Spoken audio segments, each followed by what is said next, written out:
Vale. Pues hola, buenas tardes a los que estáis aquí conmigo hoy y también a los que estáis en casa. Vamos a continuar un poco revisando las técnicas de mediación y de entrevista y su incorporación al contexto de la coordinación de parentalidad. Como recordaréis, en la sesión pasada hicimos un repaso importante de cuáles eran algunas de las estrategias fundamentales en coordinación de parentalidad, aquellas que van más allá del propio plan de parentalidad. Y fuimos también un poco, bueno, viendo cómo superábamos barreras, algunas de las dificultades y demás. Y nos centramos sobre todo en revisar las técnicas de Harvard y cómo incorporarlas también al contexto de la coordinación. No sé si Pilar, Álvaro, os quedó alguna duda o algo que queráis comentar antes de que empecemos con las transformativas. Eh, Mientras respondéis, básicamente lo que vamos a ver es un poco hoy eso, algunas de las técnicas transformativas, el circular narrativo y técnicas de entrevista. Evidentemente, como robé, entre comillas, mucho tiempo a que pudiéramos ver la aplicación en coordinación de parentalidad y esas propuestas que os hice, pues nos quedaron dos de los tres modelos de mediación por repasar, ¿vale? Entonces, yo creo que vamos a ir un poco rápido, tenéis el apoyo de los apuntes y, por supuesto, la posibilidad de poneros en contacto conmigo en cualquier duda que os pueda servir, ¿vale? Que pueda surgir, perdón. Con lo cual, a lo mejor voy un poco rápido, pero bueno, os invito a que me paréis también y que me preguntéis lo que queráis, si veis que voy excesivamente rápido, que algún concepto no se entiende. Bueno, vámonos a otro modelo y cómo podemos incorporarlo a la coordinación de parentalidad. Vamos a ver el modelo transformativo de Bush y Folger. Estos son los autores del modelo y como elemento interesante de este modelo, tenemos que entender para empezar que cuando nace como oposición al modelo de Harvard, nace como una propuesta tan sumamente alternativa al modelo de Harvard que casi podríamos decir que nos hemos ido al lado contrario. Y el gran libro de la promesa de la mediación es una auténtica revolución hasta el punto de que gracias a que existió de repente una propuesta alternativa, al margen de que nos guste más o menos este modelo, gracias a que este modelo rompía todo lo que se había planteado hasta entonces con la mediación, supuso la oportunidad de que nos cuestionáramos también, bueno, qué otras cosas se pueden hacer y sobre todo qué podíamos pedir a una mediación más allá de conseguir acuerdos, ¿no? Es verdad que a día de hoy todavía hay muchos mediadores muy focalizados en Harvard y en la consecución de unos acuerdos para el convenio regulador. Es verdad que nos viene muy bien muchas de esas técnicas, como vimos, para negociar en el contexto de la coordinación de parentalidad, pero es verdad que también el transformativo, si bien va a ser el modelo menos viable y menos adaptable en general. Es decir, yo sinceramente considero imposible llevar una coordinación de parentalidad con un modelo transformativo. No digo que no se pueda hacer. Yo personalmente lo veo bastante complicado, por lo menos. Y sí, personalmente para mí sería imposible.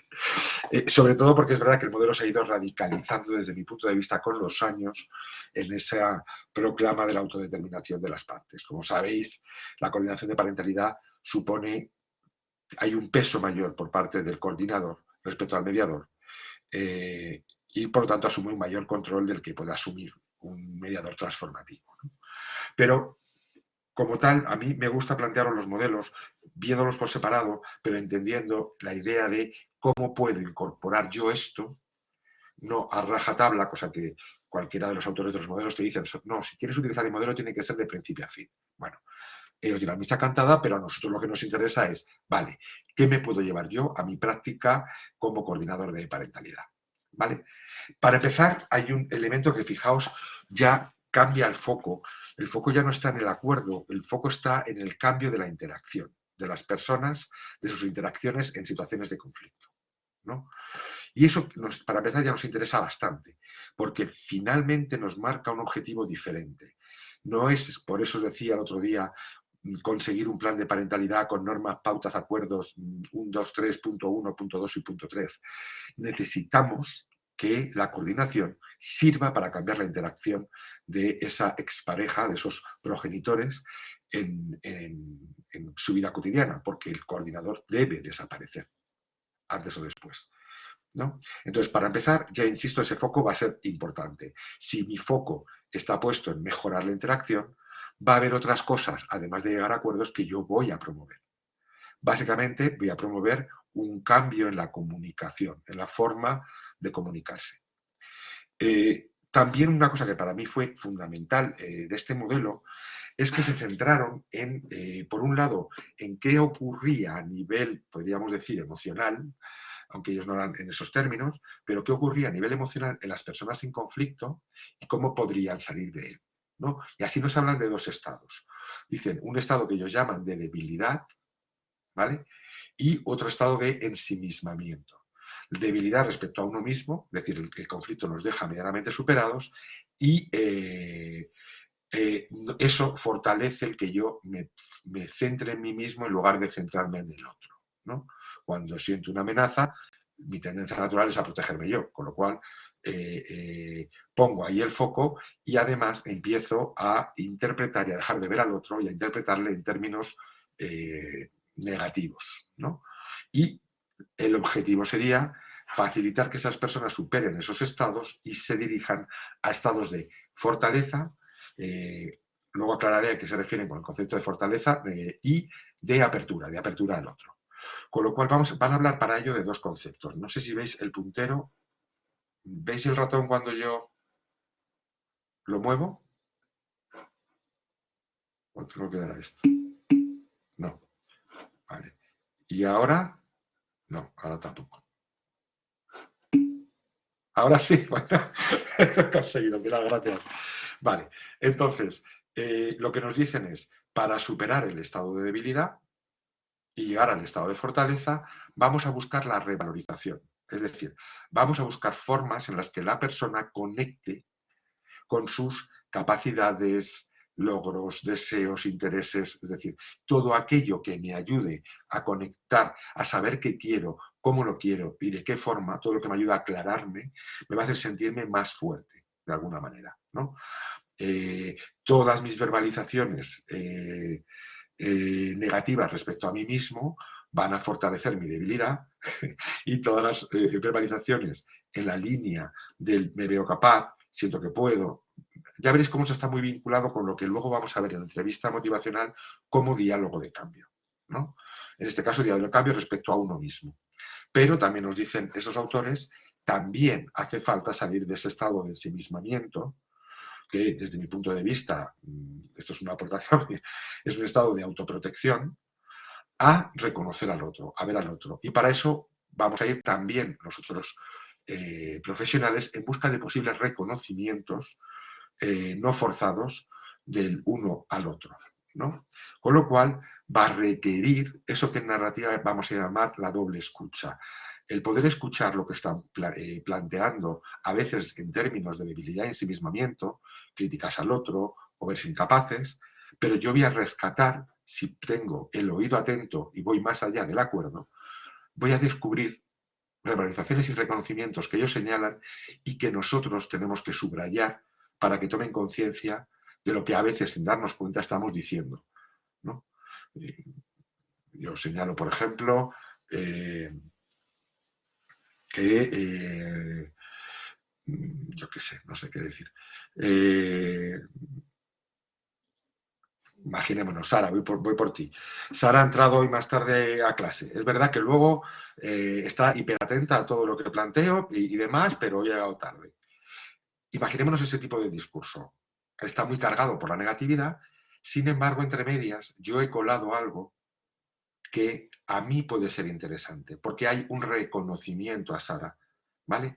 Si Álvaro estuviese mediando entre nosotros, podría decirme, Santiago, ¿a qué te refieres con que Sara participa mucho en clase o que está muy atenta en clase? Y entonces yo empezaría a hablar de ese elemento. ¿No? Diría, no, pues yo qué sé, siempre hace aportaciones muy interesantes, te das cuenta que reflexiona sobre lo que planteo, presenta unos ejercicios muy currados donde ves reflexiones de las tomadas en clase, ¿no? Imaginémonos, empiezo un nuevo discurso al que me ha llevado Álvaro sutilmente, que hace que yo me focalice en ver en la parte de Sara que puede ser positiva y a subrayar. Y a la par Sara está viendo que yo le estoy reconociendo. No se queda ya solo con lo que más ha oído al principio, que se ha quedado pensando, ¿cómo que llego tarde? ¿Cómo que no sé qué? ¿No? Sino que se empieza a enganchar con la parte a la que nos ha dirigido Álvaro, a la que me ha dirigido a mí, fomentando, por tanto, un cambio en la comunicación. ¿Vale? Con lo cual, elemento fundamental, las revalorizaciones o empoderamientos, teniendo en cuenta primero de qué estamos hablando. Empoderamiento no es cuando una de las partes se pone a pegar gritos, a mostrarse duro, no, eso es lo que llamaríamos prepotencia, falsa fortaleza, colocarse en una posición de poder externa para encubrir la debilidad interna, ¿vale? Pero no hay, ni mucho menos, hay fortalecimiento.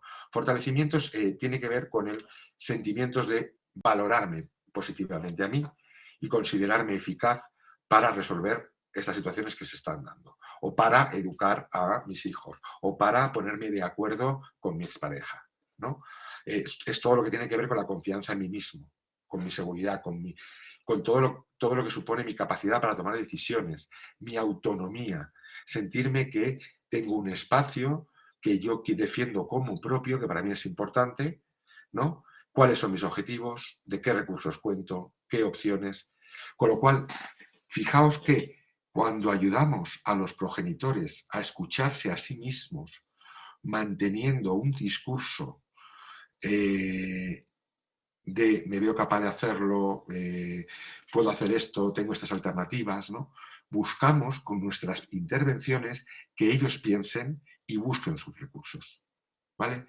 Por eso, tanto en el modelo transformativo como en la entrevista motivacional, nos salimos de un rol directivo, que a veces el coordinador puede pecar, de plantear posibilidades de actuación.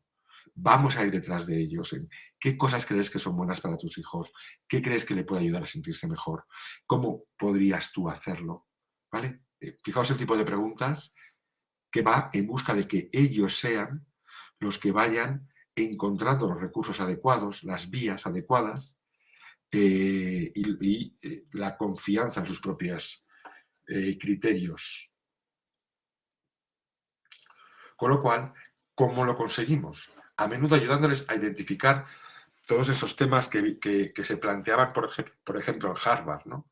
Conocer sus preocupaciones, sus necesidades, sus valores, ¿no? Cuando, por ejemplo, nos señalan una parte, dice, no, para mí es importante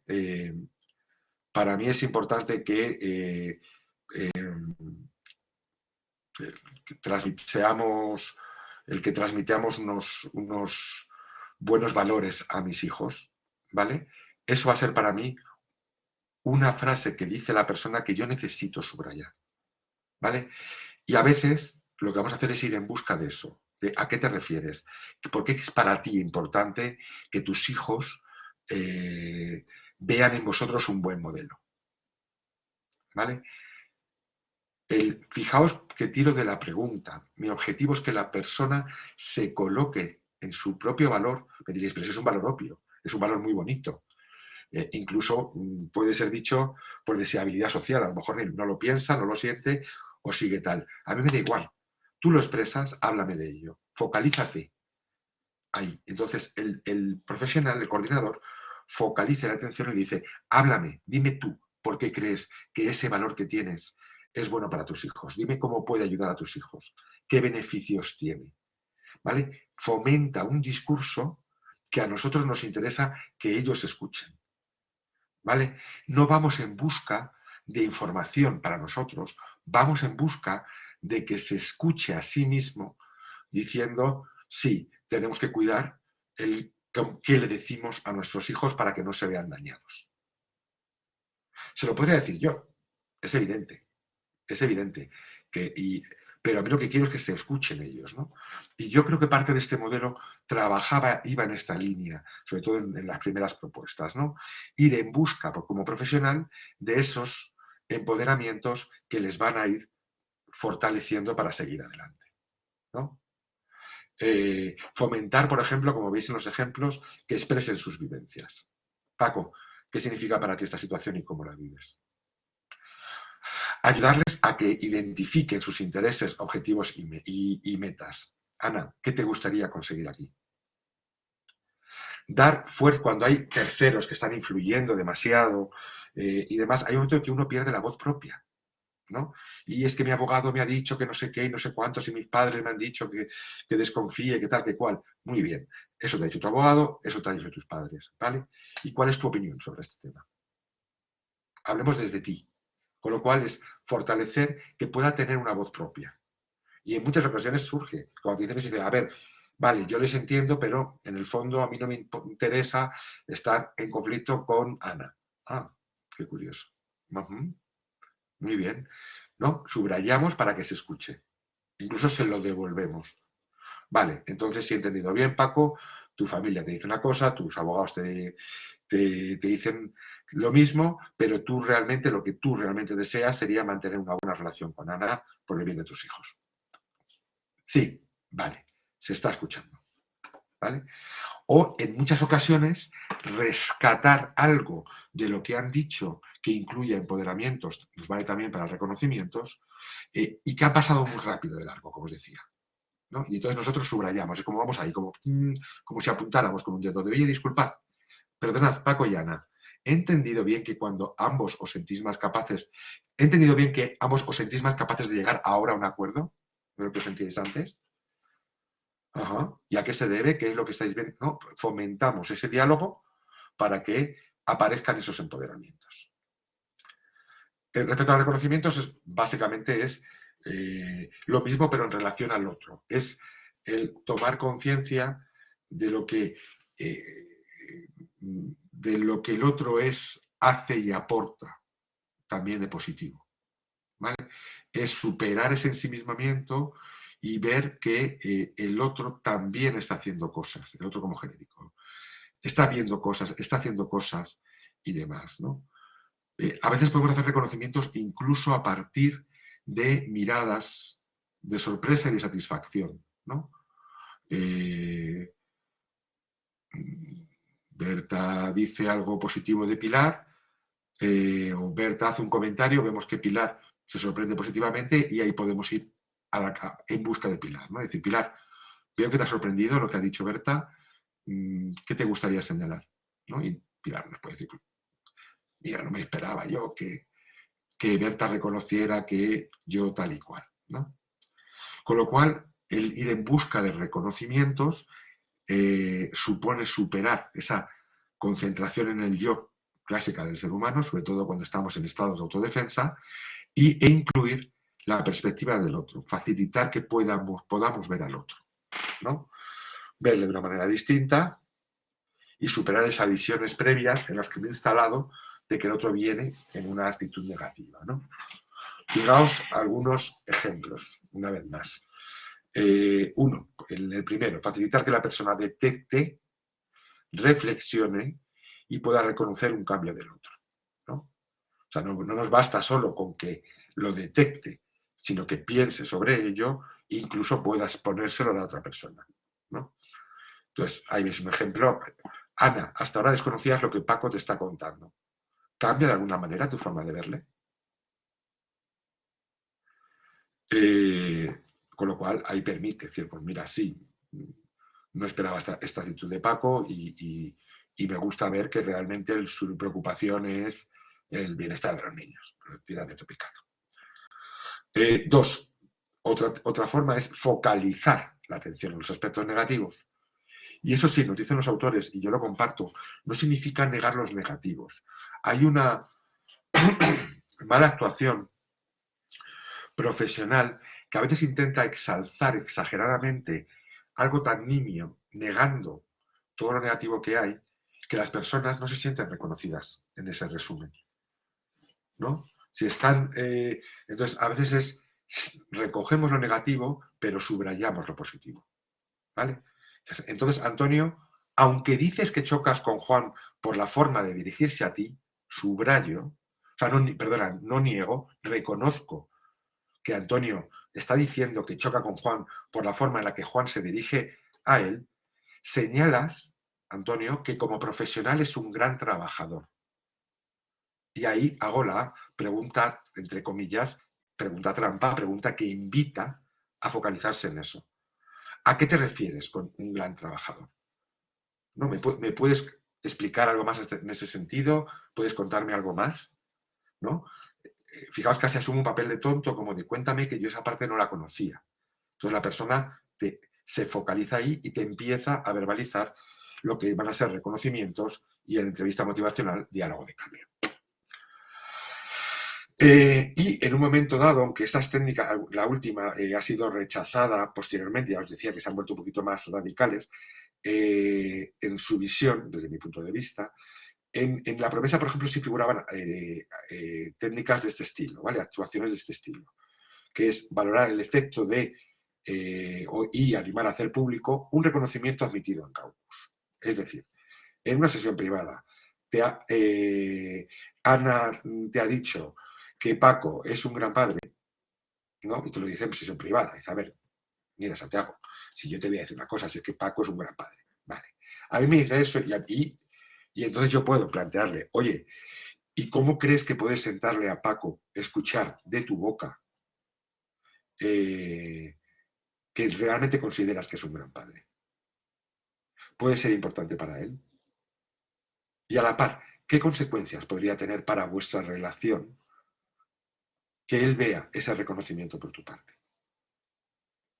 ¿No?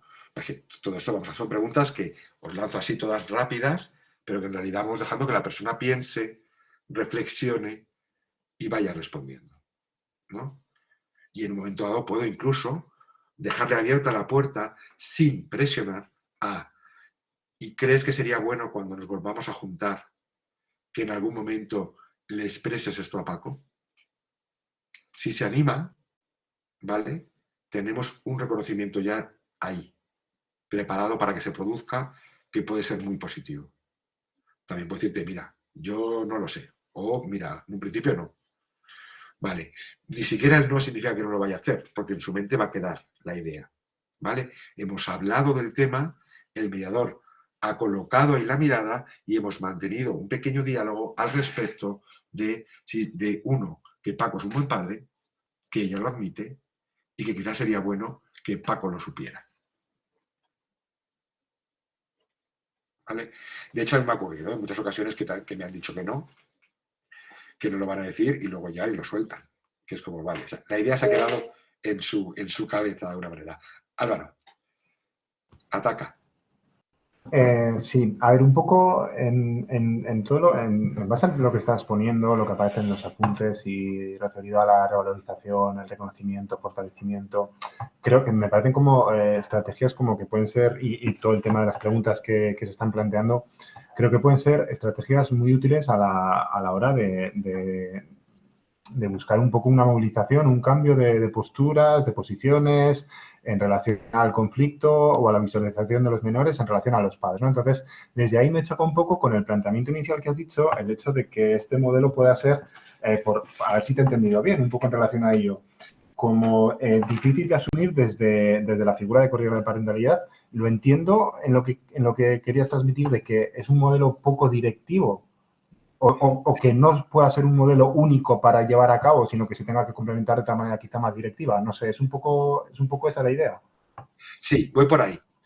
Voy por ahí. A ver, yo creo que una lectura positiva y no tan literal de la promesa de la mediación nos aporta tanto como lo que tú ya estás viendo, Álvaro, como unas muchísimas oportunidades y una forma diferente. Estamos muy focalizados en la relación. O sea, estamos muy focalizados en el fondo en la mejora de la relación, en lo que necesitan cada uno, en que puedan escucharse, verse de manera diferente a sí mismos y a la otra persona.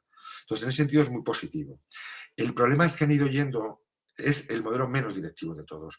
Pero además con el tiempo han ido yendo al el sumum ya de la no directividad, ¿no? Para ellos ha habido un momento en el que lo que se ha convertido la actuación un poco es en el facilitemos que ellos hablen y el mediador prácticamente no interviene, salvo para ayudarles a que puedan continuar en el proceso. Con lo cual, constantemente lo que hace es devolverles a ellos el de que queréis hablar, que es lo que, es decir, no plantea temas, no hay, por ejemplo, una agenda de temas, ¿no? Sino que básicamente es crear un espacio donde ellos puedan comunicarse y donde el mediador va acompañando. Ya la idea de subrayar, como yo os estoy planteando, revalorizaciones y reconocimientos, yo no sé si a día de hoy Folger me lo compraría, por ejemplo. Acabamos de publicar en revista de mediación, la revista sabéis que yo, un artículo, en este último número, acabamos de publicarlo, sobre los mitos de este modelo, escrito por el propio Folger y por un argentino, Gustavo Fariña, con el que colabora en el mundo latino, ¿no? Y es que ellos insisten en muchas ocasiones en ese elemento de la autodeterminación como aspecto fundamental de un proceso de mediación. Con lo cual, un subrayado, yo creo que, fíjate, hasta lo ven regular. Sin embargo, para mí el subrayado es fundamental. Yo voy en busca de esa revalorización y ese reconocimiento. Y es lo que yo casi os animo a que hagáis. O sea, no esperéis a que salgan. Claro, ellos dicen, somos pocos directivos. Es que en el momento en el que yo focalizo la atención y, como he hecho aquí, en estas preguntas, cuando le he dicho,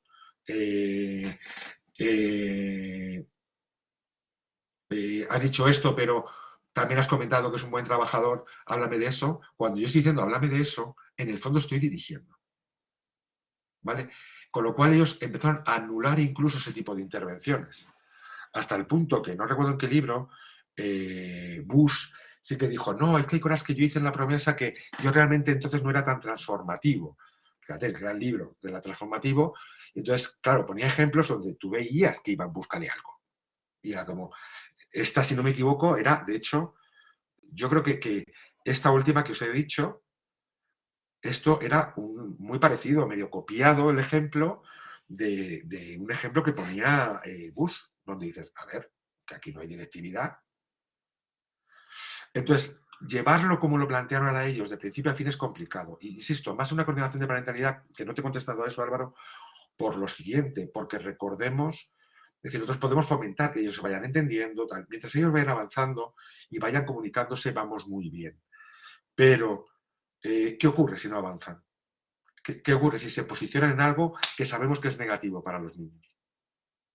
Nuestro papel como coordinador, acordaos, sí que es actuar como criterio objetivo y poder plantear, eso puede ser perjudicial para, ¿no? Entonces, en un momento dado, es lo que a veces puede ser difícil de llevar a cabo. Si lo hacéis en esta versión más, no sé cómo decir, menos purista, sí creo que aporta mucho. Para empezar, las estrategias, fomentar la comunicación, diálogo e interacción de las partes. Es verdad que es clave. O sea, es verdad que Harvard a veces, como está focalizando, dirigiendo hacia el interés, qué es lo que tú quieres, qué es lo que tú quieres, qué no sé qué, qué no sé cuántos, qué puede ser tal, se olvida de que hay momentos que lo más importante para una expareja que se han retirado la palabra y que cuando solamente se han hablado ha sido para insultarse, que han pasado al email también insultándose y de mal fondo, con mal fondo, que están tirando de abogados y que no hablan, el hecho de que simplemente se sienten y hablen tiene mucho valor. Y eso es lo que sí quiero subrayaros yo. ¿Vale? Hay momentos en la coordinación donde ellos van a ponerse a hablar, que si del colegio, que si tal y que si cual, y ahí tenemos que estar alerta para decir, están hablando, se están comunicando como padres, como progenitores. ¿Qué tiene que hacer el coordinador? Callar la boca. Iba a decir hasta un taco. Callar la muñequera boca. ¿No? Dejarles que comuniquen, que hablen entre ellos, que no pasa nada. Es verdad que podemos tener nuestra agenda pensando, ay, no estamos avanzando en esto. Da igual. Tú les tienes 10 minutos, cuarto de hora que están hablando, que si de la profesora tal, que si del profesor cual, que no sé qué, no sé cuántos, tu vena es ahí, y así no avanzamos, y en el fondo estamos haciendo magia. Hemos creado el espacio en el que están hablando tranquilamente, insultando, criticando a una profesora que menos da, ¿no? O comentando no sé qué de la ropa, y que si esto y que si cual, da igual.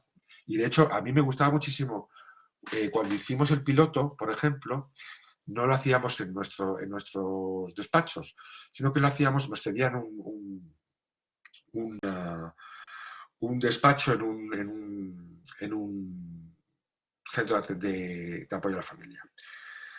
Y con lo cual yo muchas veces iba, atendía a una familia y me iba. Después, no es como estás en tu despacho que atiendes a una familia, se van ellos, pero tú te quedas en tu despacho. Ahí no, yo salía.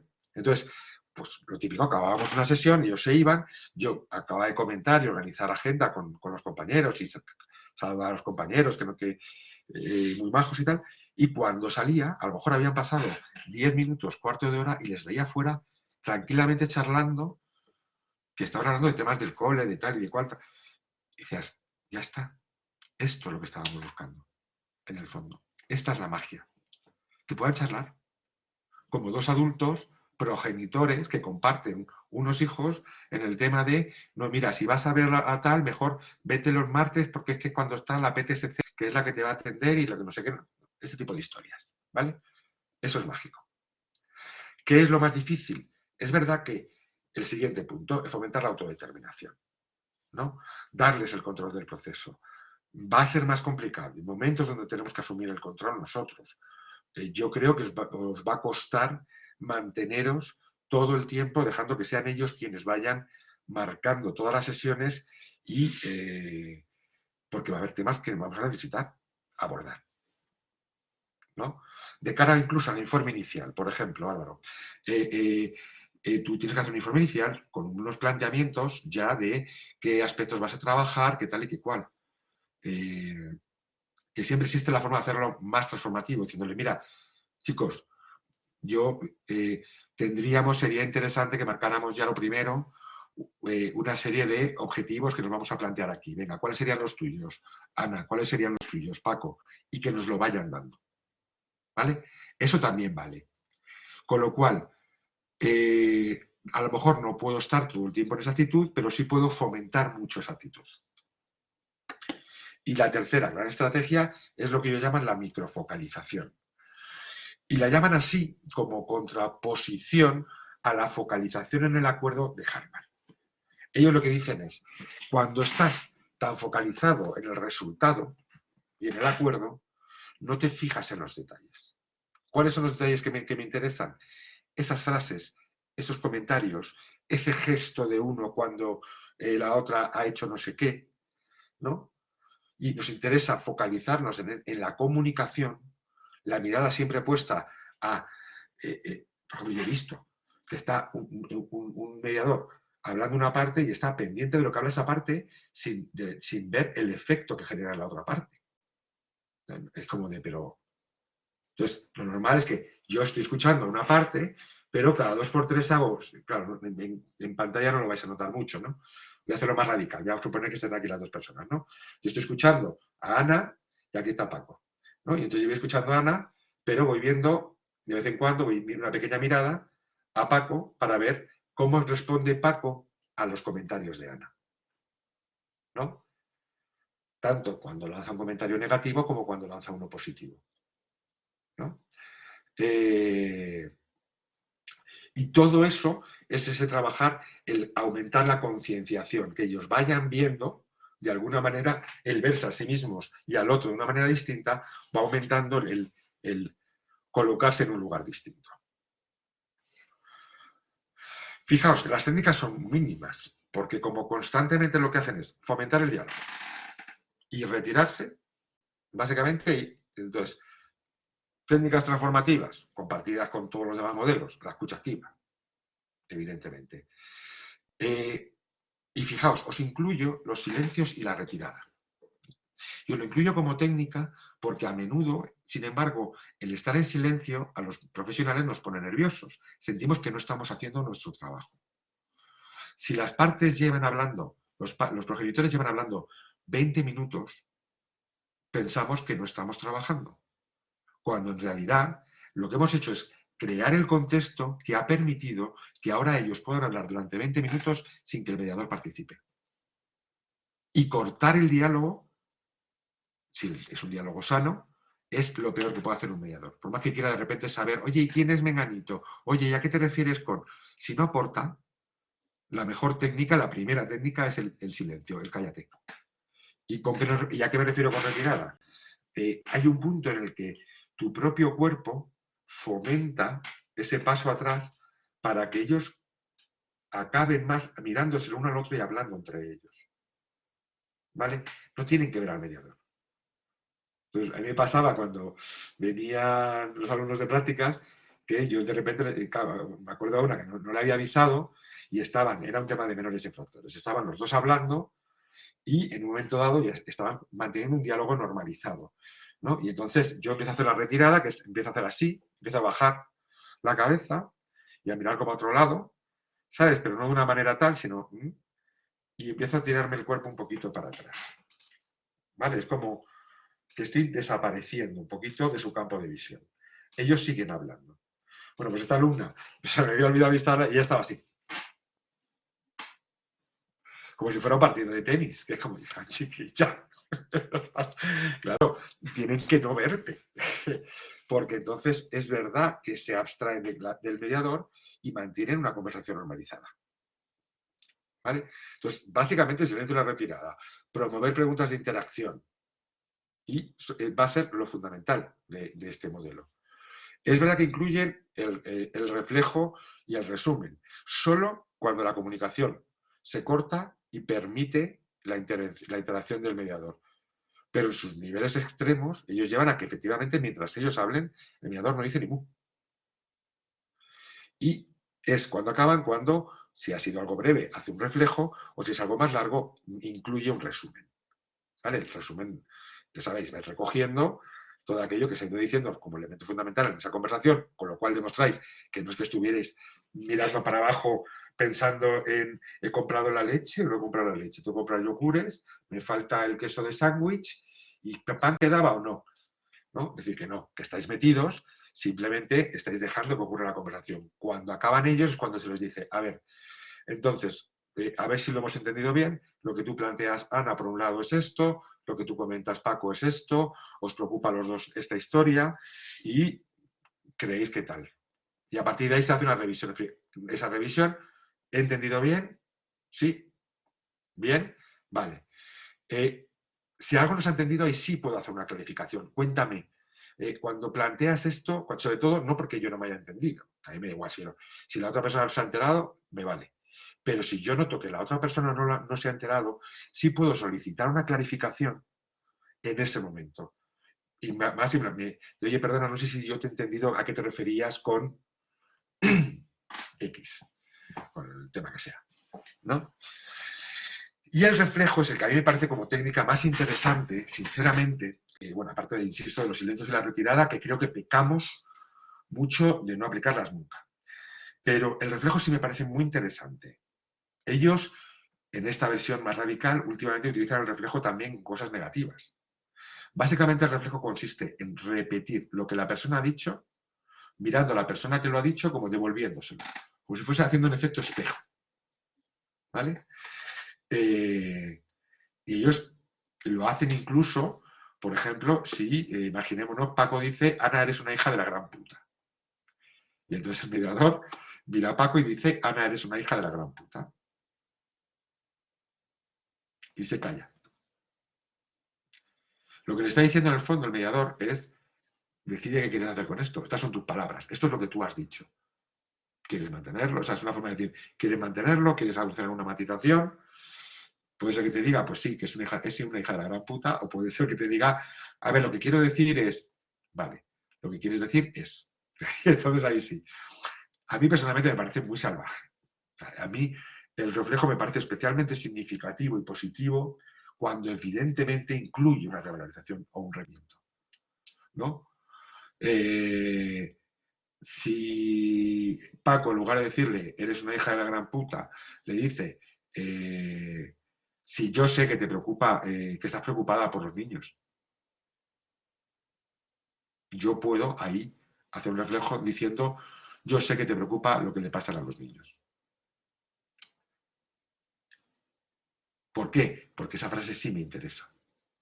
Con lo cual, el reflejo en el fondo es lo que yo llamo un subrayado, ¿no? Es ese marcar en rojo algo que se ha dicho, ¿vale? Porque tú no puedes reflejar todo lo que hablas, es absurdo, no, sería imposible cualquier tipo de comunicación, ¿no? Entonces, ya de por sí, el hecho de lo que tú escoges en el reflejo marca mucho. Entonces, no estoy haciendo ni preguntas ni nada, simplemente devuelvo algo que puede ser importante, como diciéndoles, anda, mira,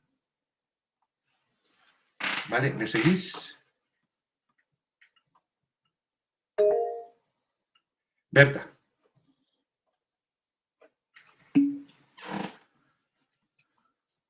Lánzate, Berta. Perdón, perdón, que no había activado el sonido. No, que decía que con esto que dices del reflejo, esta parte que comentabas de que puede ser tensa o salvaje, no sé, me pregunto si, por ejemplo, en el caso de Ana, eres una hija de puta y tú lo reflejas, lo dices, si al cabo de unos instantes poder decir cómo lo escuchas o cómo te escuchas o algo así, no sé. Se puede hacer, Berta, perfectamente. Yo creo que hay veces que en un momento dado, ante una frase tan potente, dejarla, si la persona no responde, dice sí, sí, sí. A mí, desde el modelo transformativo, no. Desde una intervención, para mí normal, sería el poder dirigirme a ella y decir, oye, ¿qué te genera a ti escuchar estas palabras por parte de Paco? ¿Qué te genera? ¿No? Y Bueno, y me al aclara propio Paco también, ¿no? Yo lo Paco decía más dirigido a Paco. por eso, el propio Paco puede ser perfectamente, ¿no? El tema de, oye, como tú ¿qué efecto también crees que estás ocasionando con esa frase en Ana? ¿Cómo crees que puede sentirse escuchándote esto? Y hasta qué punto le invita a querer mantener la comunicación contigo, ¿no? Entonces, puedes aprovecharlo y explotarlo, ¿no? Pero ya no es un reflejo, ya es hablemos de esto que has dicho, que es una bomba Ya es de otra reloj. cosa, sí, sí, sí. Ya es una intervención más dirigida a no eludamos eh, el elefante en la habitación, hablemos de él, ya que, ¿no? Ya que la lanzas, hablemos de ello. Así que sí, yo me parece fenomenal que te lanzaras ahí, Berta, sinceramente. O sea, creo que sería muy bueno. No sería reflejo, pero creo que sería una intervención muy válida. Bueno, pues esto es un pequeño resumen, he reducido un poco porque quería que viéramos un poquito más temas, ¿vale? De lo que sería el transformativo. Voy al otro.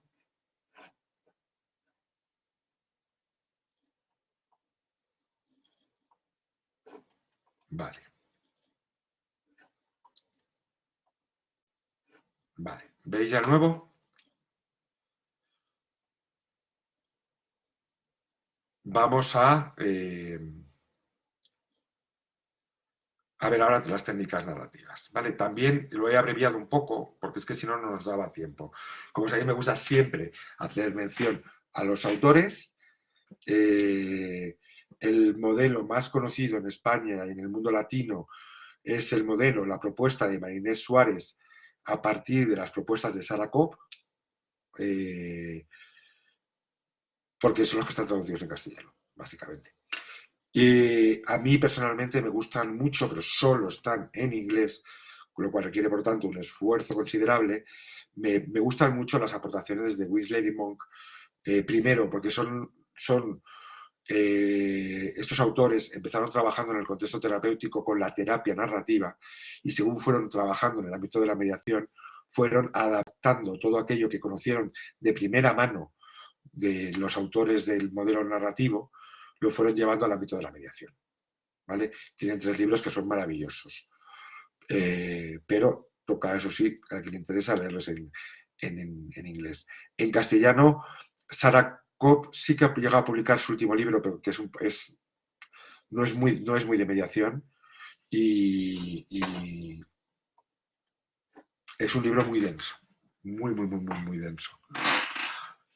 Aunque hay alguna idea que a mí me parece interesante, yo creo que hay un par de capítulos que dices maravillosos. Ahora, el libro es... Pero, por ejemplo, los libros de Marinés están bastante bien. Sobre todo el libro de mediación y conducción de disputas, yo creo que para mí sigue siendo el mejor de los que ha escrito. 4 pilares que vamos a ver, revisar rápidamente para llegar a la técnica: narrativa, responsabilidad, circularidad y legitimación. Me pregunta María José, lo dijo para los del audio porque creo que no ven las preguntas, que repita el título. El libro es de Marinés Suárez y se llama Mediación y conducción de disputas. Es un libro de en torno al 96-98. Vale, está en la editorial Paidós. Y de narrativos, para mí, es en castellano, es posiblemente el mejor libro. El mío. El concepto de María José. El concepto de narrativa, que parte de la tendencia que tenemos todos a construir narrativas de aquello que vivimos. Pero no solo nos quedamos en un nivel de qué ha ocurrido, de hechos, supuestos hechos, porque ya de por sí van a estar siempre edulcorados. Siempre que contamos algo que ha pasado, eso sabemos que es un relato de lo ocurrido, y que ese relato va a estar muy mediatizado, aún sin querer, por el relator. Y por supuesto también por el que recibe el relato, ¿no? Pero además tenemos una tendencia al elemento tribal, a dividir el mundo en buenos y malos, nosotros y ellos, y tenemos y no nos basta con cuanto más conflicto hay, más polarizamos y más cerramos la narrativa, llegando a la visualización negativa del otro a un nivel, al nivel más alto, al nivel de identidad. ¿Vale? Es lo que voy a llamar la demonización. Ostras, ¿qué ha pasado aquí? En las diapos.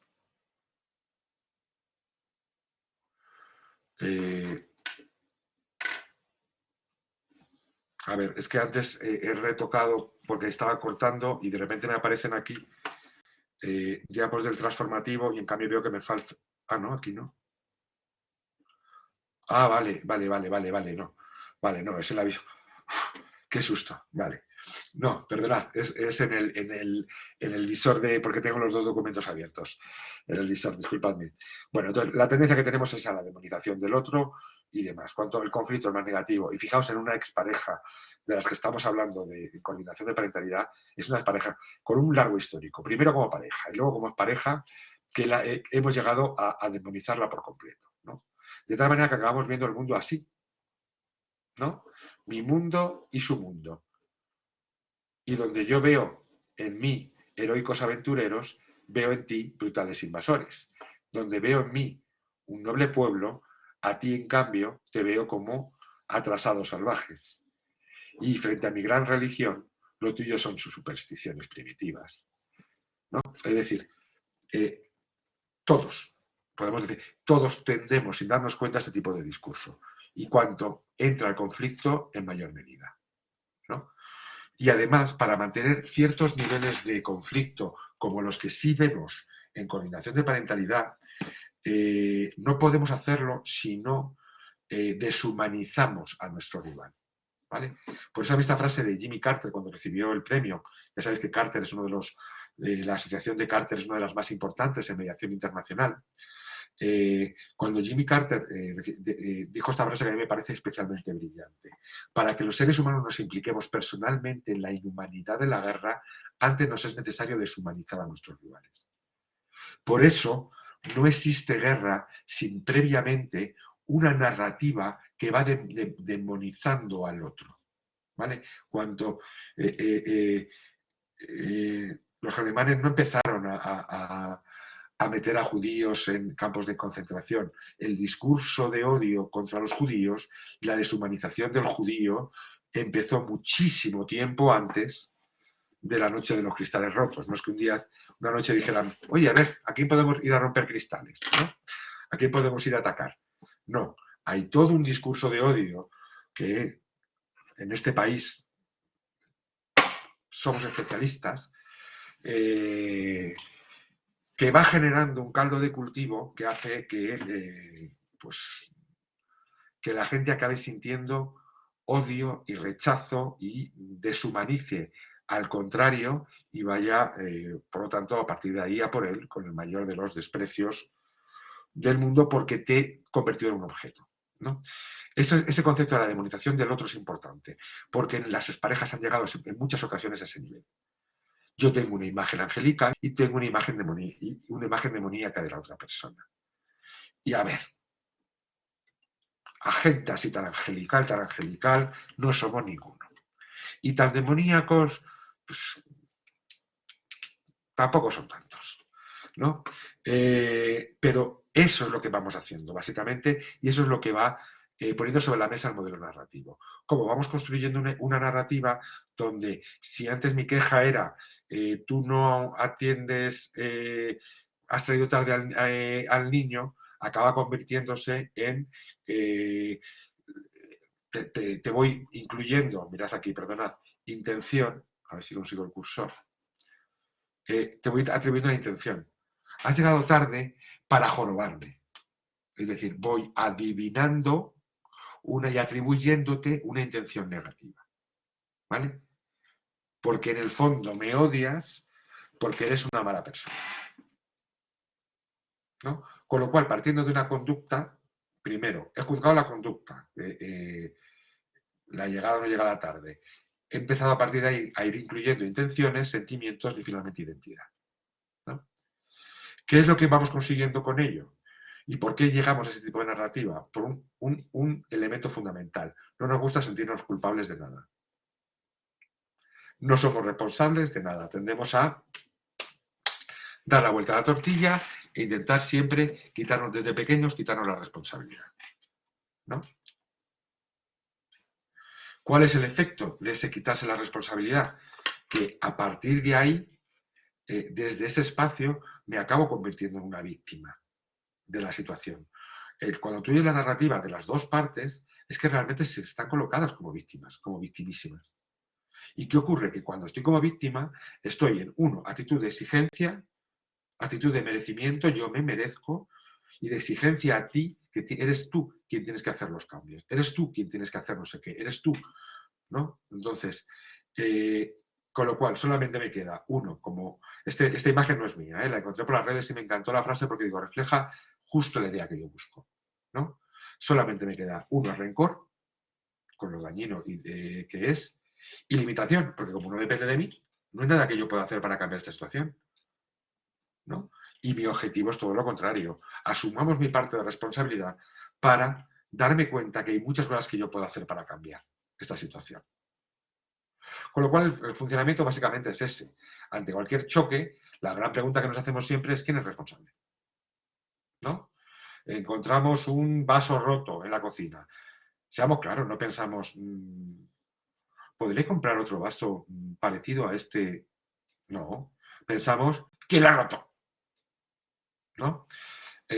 Como pensar que yo puedo ser el responsable me genera malestar, tiendo a autojustificarme, yo no soy. Luego, si yo no soy, ¿quién ha sido? Eres tú. Y a partir de ahí voy construyendo una narrativa del conflicto que va cada vez más echando toda la responsabilidad fuera y no asumiendo la responsabilidad dentro, ¿no?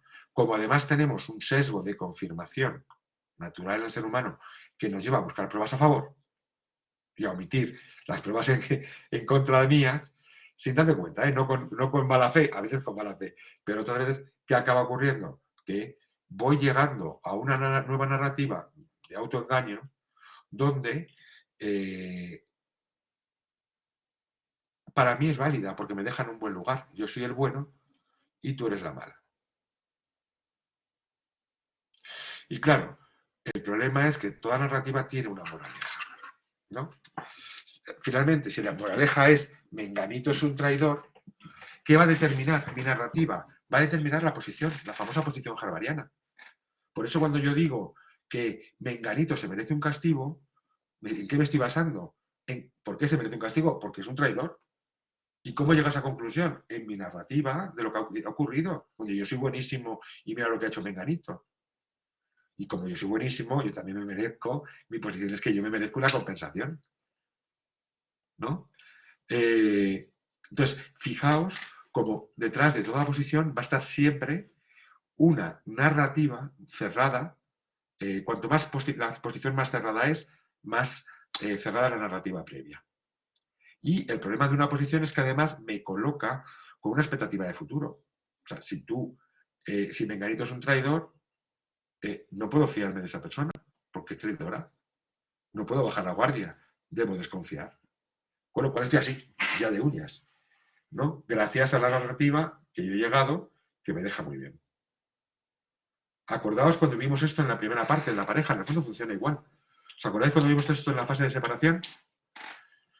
¿No? Entonces hay una expectativa de que tú me vas a querer siempre o vas a estar siempre a mi lado, de qué tal, ¿no? Yo me genero una expectativa de lo que espero de ti, que es lo que llamo el pacto. Un pacto consciente o inconsciente, que yo parto porque tú vas. ¿Qué ocurre? Cuando tú ya no lo cumples, ¿vale? ¿Cuál es mi visión? De alguna manera, la visión de traición. Entonces construyo una narrativa de traición, ¿no? Que incluye, por un lado, mi frustración porque has incumplido el pacto y la acusación de que eres mala persona por no cumplir el pacto. Y legitima mi vendetta. Legitima mi vendetta. Ya vimos en su momento cómo desmontar todo esto, con lo cual no me voy a entretener en ello. Y también vimos un poco esto en la fase de separación, no sé si os acordáis, os suena o no, cómo esa narrativa va reforzándome ciertas actitudes y viceversa, ¿no? Cuando decíamos en un duelo de la separación, ¿vale? La persona que ha sido abandonada, abandonada entre comillas, así lo vive, como un abandono. Tú me has abandonado, con lo cual tú eres el traidor o la traidora. Esa misma narrativa refuerza mi ira hacia ti, ¿no? Estaríamos aquí. La persona que se ha ido tiene la narrativa del controlador, ¿no? Yo lo que estoy queriendo es alejarme y tú me vienes con todas estas exigencias, reclamos y reproches y entonces yo refuerzo más mi narrativa del control, ¿no? Con lo cual más marco límites y más intento defenderme. Evidentemente, voy a tener que trabajar en tomar conciencia cómo hemos llegado ahí, ¿vale? Esto es un término que yo utilizo para hablar de las dos responsabilidades, ¿eh? Esto es más de intervención motivacional en conflictos. Dos responsabilidades. Una, ¿cuál es mi contribución al problema? Y dos, ¿cuál es mi implicación en la solución? Es decir, la importancia que tiene que de alguna manera yo asuma que solo tomando un rol activo podremos resolver esta situación. Si te coloco a ti la responsabilidad como a mí no me corresponde, esto es tarea tuya, lo más probable es que como en ese barco acabe hundiéndose. ¿Vale? ¿Hasta aquí bien? Vale, pues con un poquito de retraso una vez más, pero si os parece, hacemos una pausa y retomamos con preguntas, comentarios y continuamos con... Estoy yendo un poco rápido, pero bueno, es sobre todo que os queden unas cuantas ideas ahí, ¿vale? Entonces hacemos 5 minutejos, son las 6:05, son 5, más o menos 5 minutos, ¿no? 7. Ahí 10, 12, retomamos.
Buenas.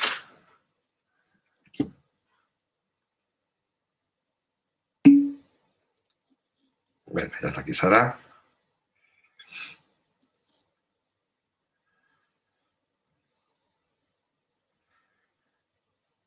¿Alguien más? ¿Estáis por aquí? Muy bien, Berta.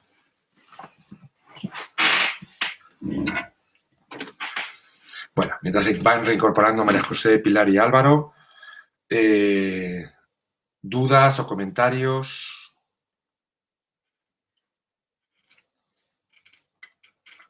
¿Va claro por el momento?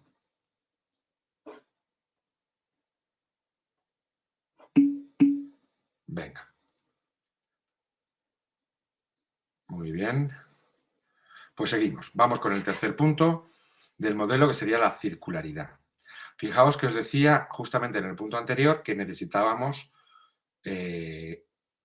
tomar conciencia, superar la idea, la narrativa simple, que es lo que llamamos la narrativa de causalidad lineal. Hay una causa que genera un efecto. ¿Vale? Entonces, casi todas las narrativas cerradas están limitadas a una causalidad lineal, donde se entiende, por tanto, que hay un responsable. Lo que trabajamos con la circularidad es el asumir, los que conocéis un poco los métodos sistémicos, seguro que lo tenéis claro, asumir una causalidad circular. Es decir, son múltiples causas las que se retroalimentan, con lo cual, de alguna manera, todos somos corresponsables, no, a lo mejor no en el mismo grado, pero todos participamos con nuestras acciones u omisiones de crear una situación, ¿no? de tensión o de guerra, ¿no? Y también todos podemos cambiar, por lo tanto, esa circularidad, ¿no? Si nos vamos a una circularidad simple, básicamente lo que estamos hablando es de esto.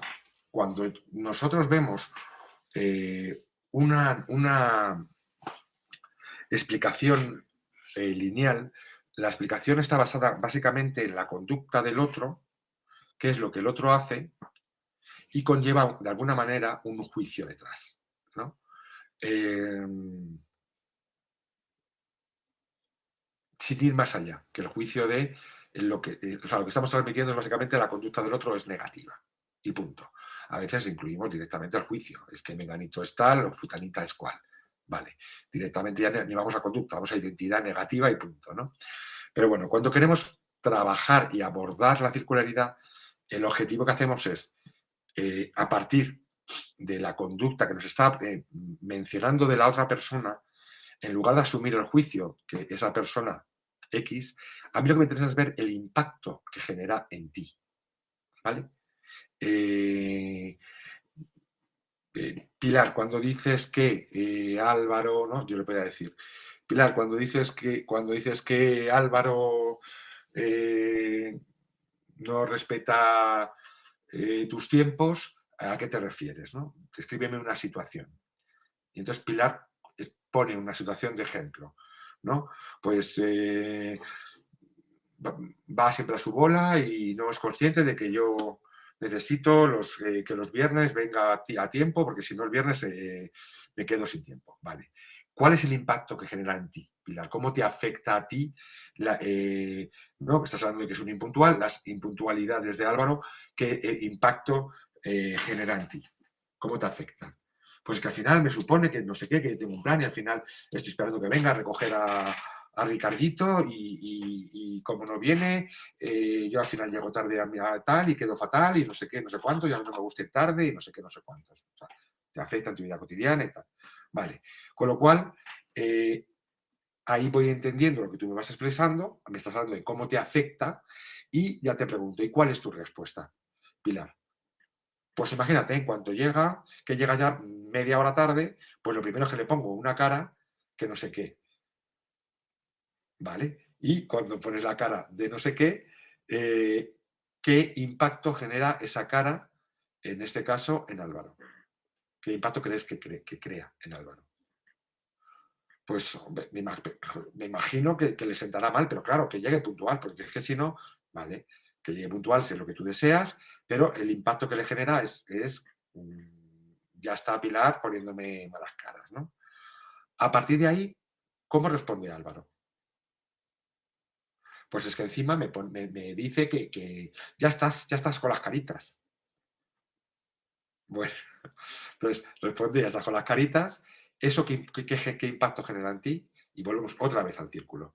Pues encima, o sea, que encima parece que no sé qué, pues me siento que no me tiene en cuenta y que encima no entiende que me ponga con malas caras. Es que eso, ¿qué respuesta te genera? Entonces, vamos haciendo un círculo, vamos estableciendo un seguimiento de un episodio donde en el momento en el que empieza a reconocer conductas, las malas caras, le respondo mal, el no sé qué, estamos empezando a asumir ya, y a la parte me preguntan por el impacto que generan en Álvaro mis malas caras, mal que bien yo voy tomando conciencia que de alguna manera yo también estoy participando en el, el, el ambiente, ¿vale? Que no quita para entender la parte del impacto de esa persona. Yo como coordinador o mediador, en el rol en el que esté, siempre voy a entender que para Pilar, efectivamente, es perjudicial que Álvaro llegue tarde. Y es comprensible que se sienta mal, ¿no? Dicho lo cual, pues a lo mejor el que según llegue le aborde de determinada manera, no parece que ayude a resolver el problema, por ejemplo. ¿Vale? La idea es ayudarles a que tomen conciencia de cómo esos círculos, esas interacciones negativas, acaban produciéndose de manera constante y quedan atrapados, ¿no? Por su obstinación de responder siempre de determinada manera que dan por válida, en lugar de cuestionarse o tomar conciencia de que también están teniendo conductas inapropiadas. Y todo eso hace que se perpetúe esa interacción, de tal manera que, tanto en parejas como sobre todo en exparejas, vemos constantemente una misma discusión, aunque les cambies el motivo, ¿no? Donde siempre están respondiendo de la misma manera. ¿Vale? Eso es lo que llamamos la solución intentada. Ese es el problema. La forma en la que intentan resolver sus diferencias. La forma en la que Álvaro actúa no tomando conciencia del impacto que genera en Pilar sus retrasos, pero también en las respuestas que acaba generando Pilar para expresar su malestar por la situación de retraso, ¿no? Con lo cual, trabajar hacia la toma de conciencia supone un paso decisivo para salir de esa situación, ¿no? Llegamos con eso al último punto del modelo, que sería el concepto de legitimación. Si os decíamos que lo que en todo momento no vamos a dar por válido nadie es que nos dejen colocados en un relato como malos. Con lo cual, si tu relato hacia mí es que yo soy malo, inevitablemente voy a ponerme a la defensiva. Y a menudo, para ponerme a la defensiva, lo que hago es atacarte a ti en tu identidad también. Con lo cual acaba siendo un discurso de identidades, de cuestionamiento, de crítica a la identidad del otro, ¿no? Necesitamos poder explicarnos en una manera en la que siempre la narrativa nos deje, salve a la persona sin que eso incluya tener que agredir o atacar a la otra persona. Con lo cual, hay temas que se van a poder legitimar y temas que no se van a poder legitimar. O sea, yo siempre voy a salvar a la persona. Siempre voy a entender a Pilar el malestar y la rabia que le genera cada vez que Álvaro llega tarde. Puedo entender su emoción perfectamente y le voy a legitimar ahí, porque es su vivencia y es completamente válida. Y su necesidad, ¿no? La necesidad que ella tiene, de alguna manera, de que Álvaro respete más los tiempos para que ella pueda organizarse y llevar una vida de ocio normalizada ese viernes tarde que va a quedar con quien le apetezca quedar, ¿no? Voy también incluso a salvar su intención. La intención de Pilar al poner la mala cara no es ofender a Álvaro, pero le cuesta reprimir el enfado que tiene, ¿no? Mientras que Álvaro posiblemente identifica una intención negativa. Ella cuando vaya me va a poner siempre una mala cara porque lo que quiere es molestarme. Pues a lo mejor no. Como a lo mejor tampoco Álvaro pretende perjudicar a Pilar llegando tarde. La mayor parte de las veces no lo hace aposta o no es su intención. Alguna vez sí, pero como tampoco lo va a reconocer, vamos a salvar la intención. Ahora, sí, vamos a ayudar a Álvaro a que tome conciencia de las consecuencias de sus actos, ¿no? Por eso la clave de lo que no se legitima es la conducta. En ese patrón de antes, la clave está en la conducta. ¿Cuáles son las conductas que acaban generando un daño, agravando la situación de conflicto, en lugar de beneficiarla, y qué conductas alternativas podríamos tener? Con lo cual, legitimarlas siempre va a requerir, empezando siempre por el profesional, a las partes, el que pueda ver y entender. Yo voy a decir, Pilar, ¿cómo se pone? Porque llega un poco tarde. Claro, es que yo no estoy haciendo como profesional la primera de mis tareas, que es intentar entender cuál es la vivencia de Pilar. Y ahí siempre la puedo legitimar, con lo cual, si no la estoy legitimando es porque no estoy entendiendo su emoción. ¿Quién tiene que hacer el movimiento? El profesional. Luego a sí mismos. Y posteriormente ya facilitaremos el reconocimiento. De manera muy breve. Técnicas. ¿Cuáles son las técnicas? Las tenéis más en los apuntes, pero bueno, las fundamentales serían, 1, el trabajo de apertura de narrativas, ayudarles a que puedan, a que no se queden estancados en una narrativa victimista justiciera, como elemento fundamental. Ayudarles a construir una historia alternativa, ¿vale? Donde los dos queden bien posicionados, al margen de que haya reconocimientos de conductas que puedan ser perjudiciales. Por ejemplo, la historia alternativa que yo podía construir es que lo que ocurrió el otro día es que Álvaro, como nos ha contado, llegó media hora tarde, habían ocurrido X circunstancias que le hicieron llegar tarde. A lo mejor Álvaro dice, sí, es verdad que yo no presto mucha atención al tiempo. ¿No? Álvaro reconoce que a lo mejor no está tan pendiente del tiempo y no tuvo en cuenta que para Pilar era importante que llegara a tiempo porque evidentemente Pilar podía tener unos planes alternativos. A partir de ahí, pues Pilar se sintió molesta y dolida con el retraso de Álvaro y en ese momento es cuando ya respondió con malas caras y con acusaciones. Eso hizo que Álvaro se sintiera de alguna manera, nada más llegar frente a esas malas caras y esas acusaciones, se sintiera agraviado, se pusiera a la defensiva y también respondiera con malos tonos y también con aspavientos, ¿no? Lo cual de nuevo reforzó que Pilar no se sintiera comprendida, ¿no? Y no se produjera lo que yo hubiera deseado, que es una petición de perdón por parte de Álvaro, y entonces se enganchara también a las acusaciones de Álvaro, bueno, y así fue el tema ascendiendo hasta, bueno, que acabasteis a gritos y la policía interviniendo por denuncia de un vecino. Pum. Historia alternativa. ¿Vale? En esa historia alternativa yo he ido cogiendo cosas que me ha ido diciendo Álvaro y cosas que ha ido contando Pilar. ¿Vale? Pero fijaos, no he omitido las conductas que ofenden, pero sí he recogido la vivencia emocional de los dos donde para mí es muy fácil legitimarles en su vivencia. He podido entender que Pilar se sintiera afectada por el retraso de Álvaro, así como he podido entender que Álvaro se sintiera afectado por las caras y acusaciones de Pilar, ¿no? Entonces, ahí vamos construyendo un nuevo relato donde ya no desaparece una sola víctima. En el relato de Pilar, Álvaro, para jorobarme, ha venido tarde y encima me monta un pollo. A poquito que le digo, me monta un pollo, que como en a poquito que le digo no era tan a poquito, Pilar ha omitido su parte de responsabilidad y ha focalizado en todas las partes negativas de Álvaro incluso atribuyendo una intención negativa, llega tarde para molestarme, por ejemplo, ¿no? Y lo mismo en el relato de Álvaro, ¿no? Llego para llevar al niño y lo primero que me encuentro es a esta señora pegándome gritos en la puerta como una histérica, pues, en fin, ese relato de Álvaro no lo vamos a comprar.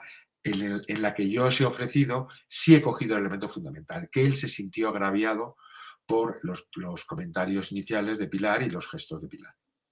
¿Vale?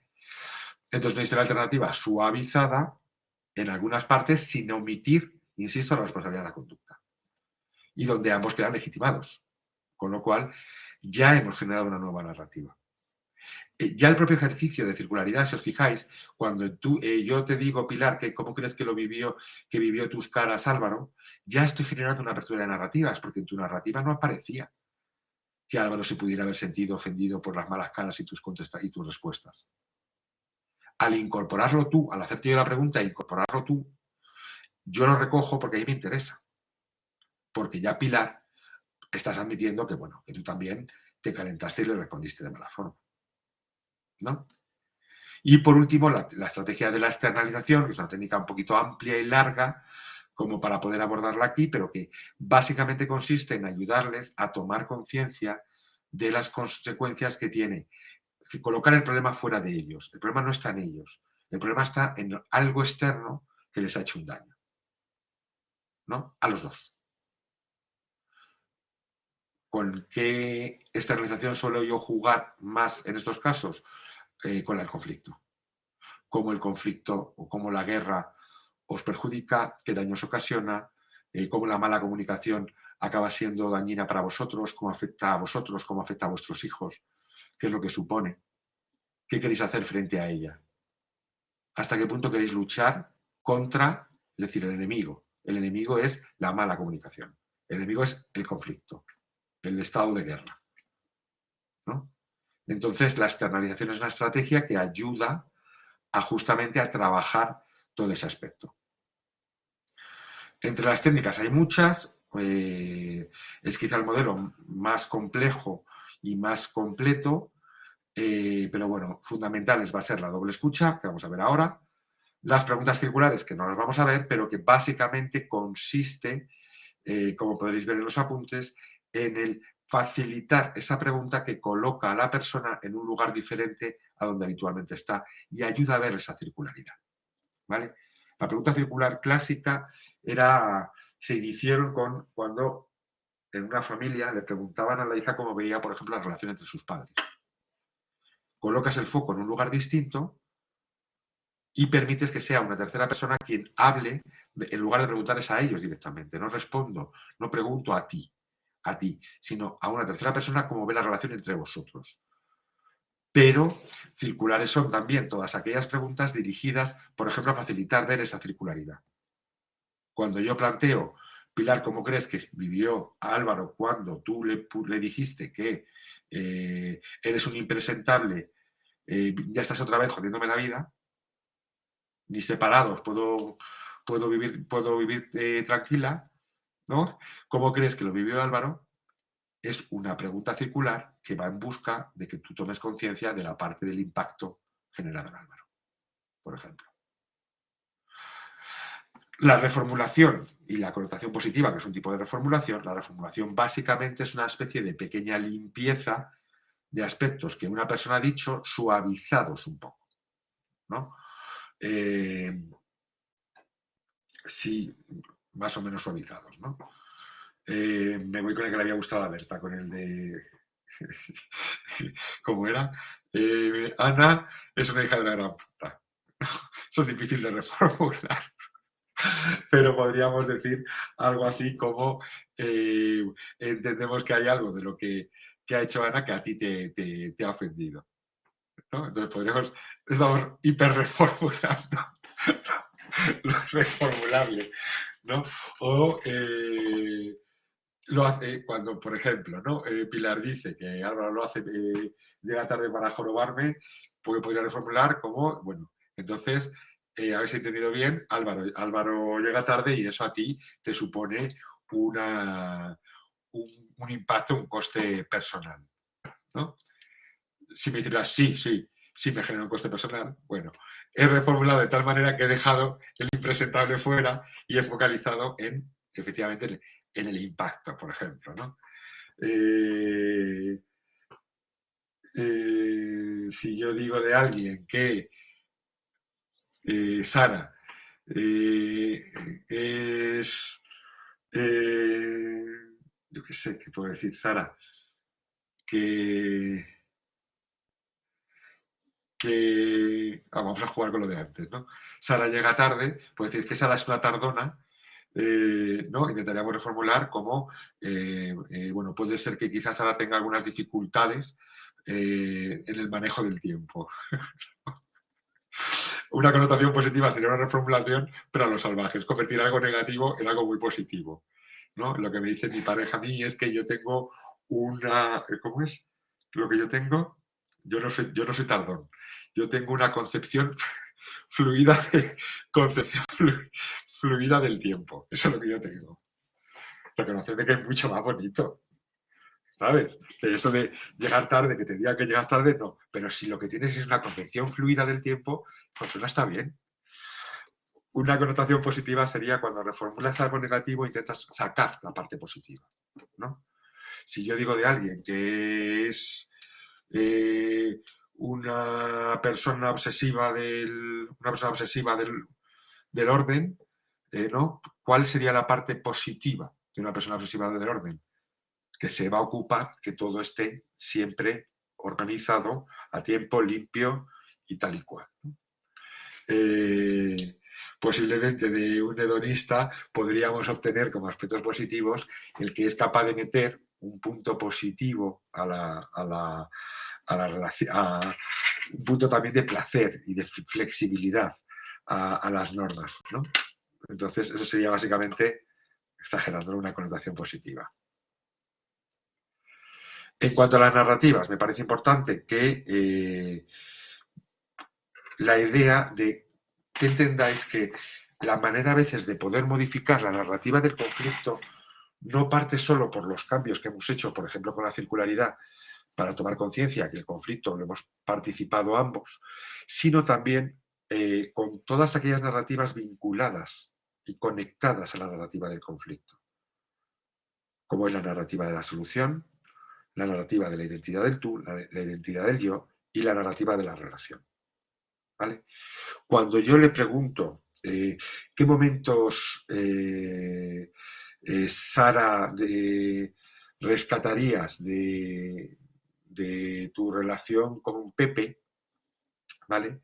Sara tiene que hacer un trabajo activo en contra de lo que hace cuando está metido en un conflicto con Pepe, que es, como decíamos, por el sesgo de confirmación, negar todos los buenos momentos y focalizarse en los momentos en los que se ha sentido tratada mal por parte de Pepe. ¿Vale? Cuando yo le digo, Sara, ¿y qué otros momentos, en cambio, sí rescatarías de lo que ha sido vuestra relación? Lo que hago es abrir la narrativa desde la narrativa de la relación. Ataco a la relación. Cuando decíamos lo de que María José es una buena madre, lo que en el fondo estoy diciendo, es atacando la narrativa de identidad del tú, ¿no? Con lo cual, háblame de cómo es María José como madre. Cuando dices que es una buena madre, ¿a qué te refieres? Estoy fomentando una narrativa de identidad del tú más positiva que ya modifica todas las demás. ¿Vale? La importancia de la conexión de esas 5 narrativas tiene que ver con eso, con que si yo genero apertura en un lado, va a afectar positivamente en el resto de narrativas. ¿Se entiende? Bueno, la doble escucha, hacer esa referencia a algo que ya os planteaba cuando hablamos del transformativo, ¿no? Hay múltiples narraciones. Cuando yo escucho a alguien, estoy escuchando su narrativa saturada del conflicto, pero puedo en muchas ocasiones empezar a detectar sería un poco parecido a la microfocalización transformativa, ¿no? Que junto a esa narrativa saturada del conflicto hay una nueva narrativa alternativa de la narración, de la relación, una narrativa de esperanza y demás. Cuando de repente Pilar dice no podemos seguir así, tenemos que buscar la forma de entendernos, ¿vale? Mi doble escucha me permite ver ahí un ápice de esperanza, ¿no? Esa altura de Pilar con el cansancio del conflicto, para mí es algo que resuena en mi oído como una gran oportunidad. Con lo cual, chao Ana José, muchas gracias. Me alegro que te guste. Con lo cual, en todo relato, en las sombras de una historia donde vamos a encontrar enojo, también podemos ver luces de calma. Donde vemos acusaciones, también vemos reconocimientos de errores cometidos. Donde hay desesperanza constante, puedo ver de repente un comentario que me transmite sensación de sí hay un toque de esperanza. Vamos ahí, ¿no? Hoy estaba trabajando con una pareja y justamente, ¿no? En todo su relato estaba en un tema de la importancia de abrir la red social, de tal, de cual, pero estaban los dos muy en la incapacidad. Vale, esto no era una combinación, era una terapia. Estaban muy en la incapacidad, no podemos hacer, los errores que habían cometido, lo que no habían conseguido, los esfuerzos realizados y que nada, y tal. Y el momento que yo estaba hablando del concepto de equipo y cómo sus distintas habilidades podían fortalecerse, ¿no? Entonces, hablando un poco de esa historia, en este caso, él tiene una facilidad enorme para iniciar contactos, pero luego puede ser un poco invasivo y la pierde por ahí. Y sin embargo, ella le cuesta iniciar, pero luego, en cambio, tiene más facilidad para hacer el cuidado de las relaciones, ¿no? Y entonces, en un momento dado, yo me planteaba hasta qué punto de ahí podría salir una fortaleza si trabajáramos en equipo, aprovechando las fortalezas de uno y las fortalezas de la otra, ¿no? Y de repente ella, que estaba en Lorena, dice, sí, es que yo eso es lo que necesito, es que si a mí me facilita de alguna manera ese primer momento, luego yo puedo, tal, ¿no? Vale, a partir de ahí ha surgido una luz importante, hablemos desde ahí, ¿no? Entonces, Pepita, estás diciendo que si esa primera parte, que a ti te cuesta tanto, la inicia Juanito, y te facilita el paso de la comunicación, luego tú ya puedes afrontar ese elemento, ¿no? Sí, eso podría funcionar y a mí me ayudaría tal y cual. Fenomenal. Vamos reforzando el paso, vamos abriendo la narrativa, vamos viendo una petición pero sobre todo ha cambiado su forma de verlo. Y así se ve dando un paso diferente. ¿Vale? La reformulación, como decíamos antes, es cambiar el cómo se hablan, cambia la interacción, ¿no? Permite verse diferente y posible llegar a acuerdos diferentes. Para lo cual necesitamos quitar lo negativo. Fijaos que si en el reflejo repetíamos, en el reflejo transformativo, repetimos con las mismas palabras lo que la persona ha dicho, aquí repetimos pero limpiamos, quitamos lo que sobra, ¿vale? O modificamos un poco lo justo para que la persona no, apenas se da cuenta de que se lo he reformulado y me lo compra. Me dice, por ejemplo,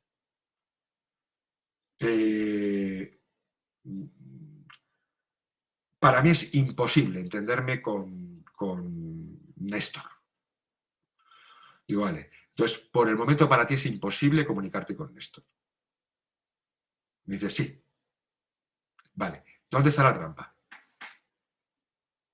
¿Qué es lo que yo he metido en esa frase que hace que ya no sea la misma? No sé si os habéis dado cuenta.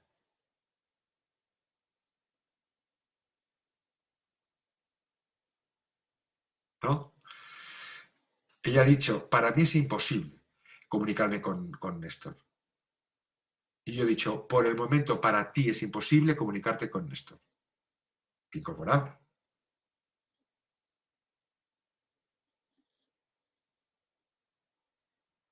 ¿No lo veis? Por el momento, ahí está Pilar. Y ese por el momento hace que la frase ya no sea la misma. Es tan parecida que ella me la ha comprado y me dice sí.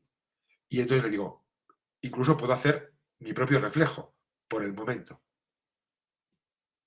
Con lo cual estoy abriendo un espacio de esperanza.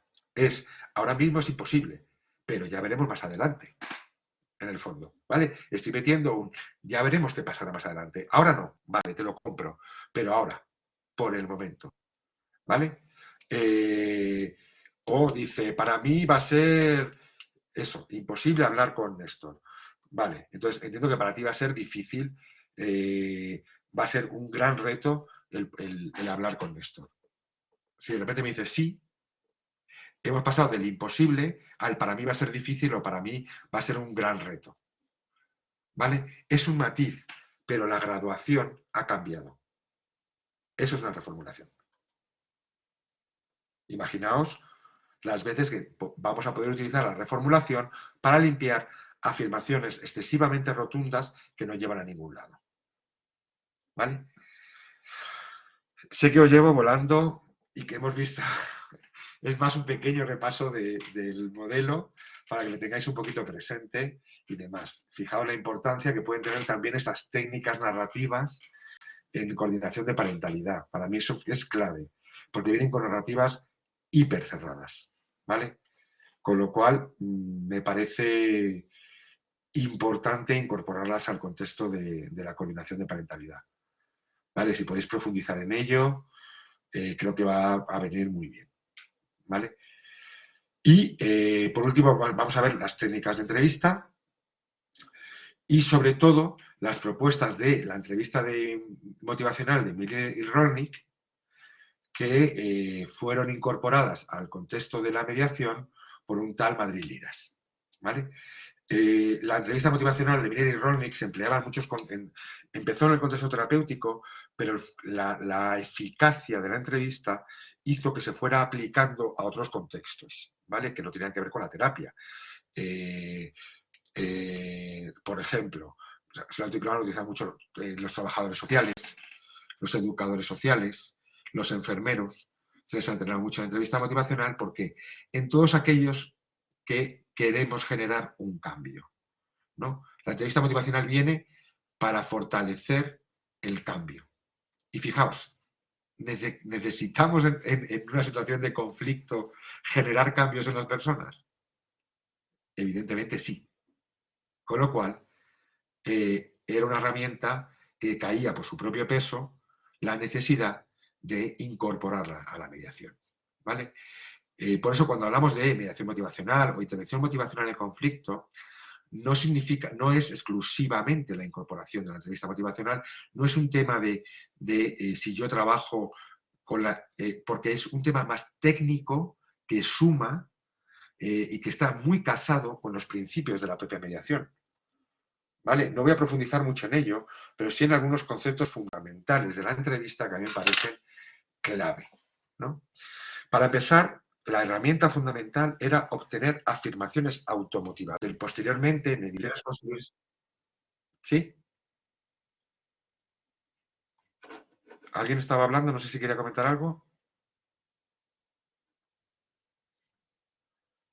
Bueno, la afirmación automotivadora o diálogo de cambio en las siguientes versiones, básicamente lo que decía, en el fondo es algo muy parecido a la revalorización y el reconocimiento.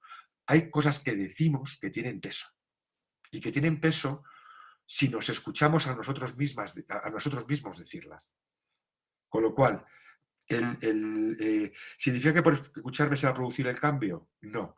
Significa que aumenta la probabilidad de que yo lleve a cabo el cambio si me escucho ciertas afirmaciones. Con lo cual, es tarea del coordinador ir en busca de ciertas afirmaciones, ¿vale? Que de ahí viene el auto. Es decir, sus afirmaciones. No es que el mediador haga ciertas afirmaciones, es que busca que de ellos salgan afirmaciones que les motiven hacia un cambio de actitud. ¿Vale? En una situación de una coordinación de parentalidad, por ejemplo, pensad cuáles serían afirmaciones automotivadoras que pensar vosotros, a las que podríamos ir en busca de, que nos encantaría escuchar. ¿Vale? O sea, luego lo que haríamos nosotros sería una pregunta que facilite que aparezca esa afirmación automotivadora. Entonces, venga, decidme una afirmación y pensando cada uno una afirmación que os gustaría que una de las partes dijera.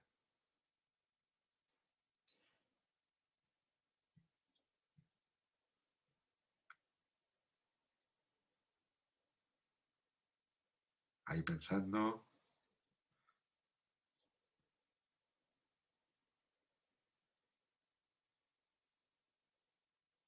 Dame algo. Dame algo. Si no, no me da nada. Ah, venga, Álvaro, ataca. Bueno, no sé, a ver si he entendido bien. ¿Te refieres a una afirmación que me gustaría escuchar de la otra parte con la que estamos realizando la entrevista? Sí. Sí, pues no sé, simplemente pues que soy muy consciente de las necesidades de mi hijo o de mi hija y que las quiero diferenciar de las mías propias, por ejemplo. No sé. Vale.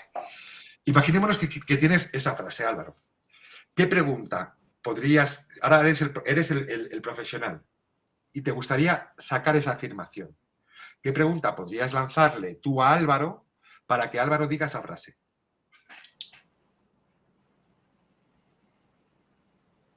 Pueden ser varias preguntas, ¿eh? Podrías llevarles a través de varias preguntas, porque es compleja la que has planteado.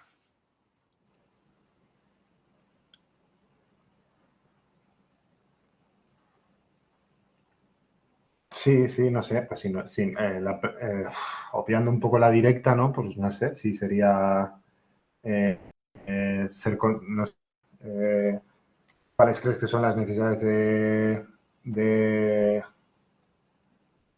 de tu hija o de tu hijo? Que eso yo creo que sería como la obvia. Entonces, no sé, eh, o identificar las propias de la propia persona, ¿no? ¿Me explico? O sea, o en una necesidad, por ejemplo, que yo haya podido ver eh, de diferenciar ese aspecto, pues a la persona sería qué te lleva a realizar esa acción, ¿no? Que es donde yo perciba donde puede haber una diferencia de necesidades, pues sería preguntarle qué le lleva a hacer esa acción para así poder ir desgranando el ver que es si es una motivación, una necesidad suya o de su hijo o de su hija. No sé si me explico.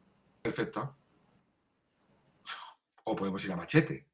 Álvaro, ¿hasta qué punto es para ti importante atender las necesidades de tus hijos?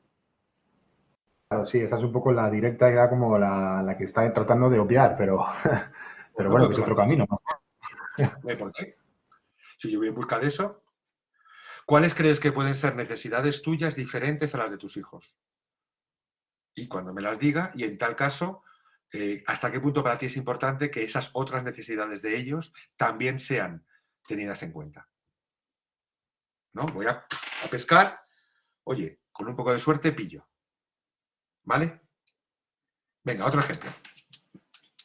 Sara Pilar, Berta, venga ahí. ¿Qué frase os gustaría escuchar en una de las partes? Berta se ha lanzado, venga. Bueno, buscaría una afirmación positiva, a lo mejor preguntando, yo qué sé, en cuál ha sido o cuál es tu mejor sensación de haber conseguido algo difícil, ¿no? Y si me cuenta algo, pues qué actitud tenías tú en ese momento, ¿no? Muy Pues yo qué bien. sé, que diga, pues tuve mucho coraje. Entonces, pues bueno, tirar por ahí, ¿no? Y entonces, bueno, entonces el coraje es una actitud con la que tú cuentas en situaciones difíciles. ¿Crees que podrías extrapolarlo aquí? Algo así, no sé. Bien, perfecto, muy bien, Berta. Muy bien, ¿no? ¿Cómo podemos incorporar ese coraje tuyo que ya te ha funcionado en el pasado en esta situación? Y fomentamos que ya se esté trayendo, por un lado, el coraje que ya ha reconocido, con lo cual una revalorización, y ahora que identifique esa forma de incorporarlo, lo que has planteado, muy bien, al día de hoy. Muy bien. Pilar, Zara, ¿os atrevéis? Fíjate, Pilar, que con eso, Berta, perdón, que con eso adelanto el punto siguiente, asumir la validez de las experiencias y perspectivas de la persona. ¿Vale? Estamos tirando de su coraje, tema que yo ni sabía que ella, pero ella me lo ha dado. ¿No? El coraje. Y a partir de ahí y de la importancia que para esa persona tiene el coraje, lo llevo al momento actual. ¿Vale? pero tú has recogido ese coraje que a lo mejor para otra persona puede no ser un valor, pero para ella lo tiene, para esa persona lo tiene. Evidentemente, ya he pasado al siguiente punto, evito la persuasión basada en la discusión. Yo no voy a entrar a confrontar. Yo no, si yo intento, cada vez que yo intento convencerte de algo, lo que voy a encontrar en ti es una resistencia. Pero si es mi objetivo, que asumas la responsabilidad del cambio. Y para ello voy en busca de esas afirmaciones. No sé si Pilar y Sara se animan. Bueno, voy a saltarme esto porque no hay mucho tiempo. Con lo cual, una de las herramientas fundamentales es ir en busca de ese diálogo de cambio, ¿no? Y evidentemente, lo que sí es verdad que nos plantea este modelo es el sí que busco, ¿no? El sí como ejemplo, ¿no? El sí que busco no es el mismo sí en todos los momentos. Dependiendo en qué momento motivacional esté, necesito una afirmación automotivadora u otra. Con lo cual, es verdad que ayuda mucho identificar en qué lugar se encuentra motivacionalmente, ¿no? Por ejemplo, si está en negación del problema, lo primero que necesito es que reconozca que hay un problema. No, no, si yo estoy muy bien así como estamos, sin hablarnos, ¿no? Me dice a lo mejor eso. Si yo te digo eso, yo estoy así muy bien como estamos, ¿qué preguntas me podríais hacer para que salga un reconocimiento del problema?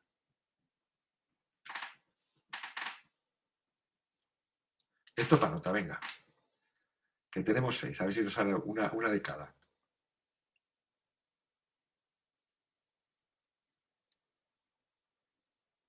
Yo estoy muy bien así como estamos, sin hablarnos.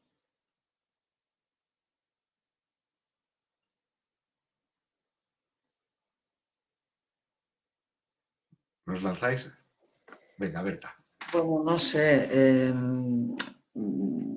Tal vez empezaría tirando que desde mi experiencia, pues estar en una situación con alguien que ha sido importante y madre de, o padre de tus hijos, que desde mi punto de vista tiene que ser duro o difícil o triste. Ya Discusión. empezaría por ahí y a ver si Discusión. engancha.